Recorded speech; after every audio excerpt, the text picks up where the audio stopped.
Failure అయ్యే వరకే కూడా డాక్టర్ అటెన్షన్స్కి రావట్లేదు. 90% ఆఫ్ ద కిడ్నీ ఫెయిల్యూర్ అయ్యేటప్పటికి అప్పుడు మనం చేతిలో చేసేది ఏమి ఉండదు. వాళ్ళకి లైఫ్ లాంగ్ డయాలసిస్ కానీ కిడ్నీ ట్రాన్స్ప్లాంట్ కానీ చేయాల్సి ఉంటుంది.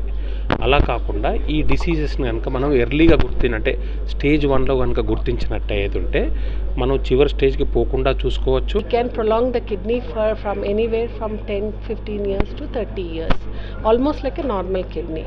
కాజెస్ అంటే బీపీ ఉంది, బీపీకి మెడిసిన్స్ వేసుకుంటారు బీపీ చెక్ చేసుకొని, కానీ బీపీ ఎందుకు వచ్చింది, జెనెటిక్ డిసీజ్ వల్ల వచ్చిందా, వేరే కిడ్నీ డిసీజ్ వల్ల వచ్చిందా, ఏంటి ఎందుకు వచ్చింది అనేది కూడా ఇంపార్టెంట్.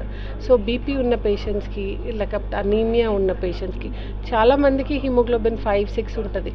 నాకు హిమోగ్లోబిన్ తగ్గింది అని బ్లడ్ తీసుకుంటారు, ఐరన్ ట్యాబ్లెట్స్ వేసుకుంటారు, కానీ ఎందుకు వచ్చింది తగ్గింది అనేది ఇన్వెస్టిగేషన్ అసలు నార్మల్ రెగ్యులర్ చిన్న డాక్టర్స్ దగ్గర కానీ like they are not suggesting also. So it's important. ఏ ప్రాబ్లం వచ్చినా బేసిక్ బాడీలో లైక్ క్రియాటినిన్ అంటే కిడ్నీ ఫంక్షన్ చెప్పేది.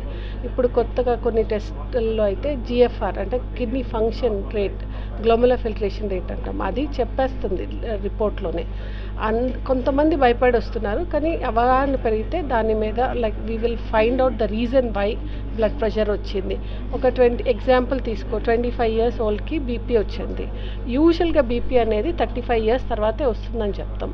యూజువల్గా ఫ్యామిలీ హిస్టరీ అయినా లేకపోతే వెయిట్, స్ట్రెస్ ఉంటాయి, కానీ 25లో వస్తే కారణం ఎందుకు అనేది ఎత్తుక్కోవాలి. One of the most common cause of blood pressure is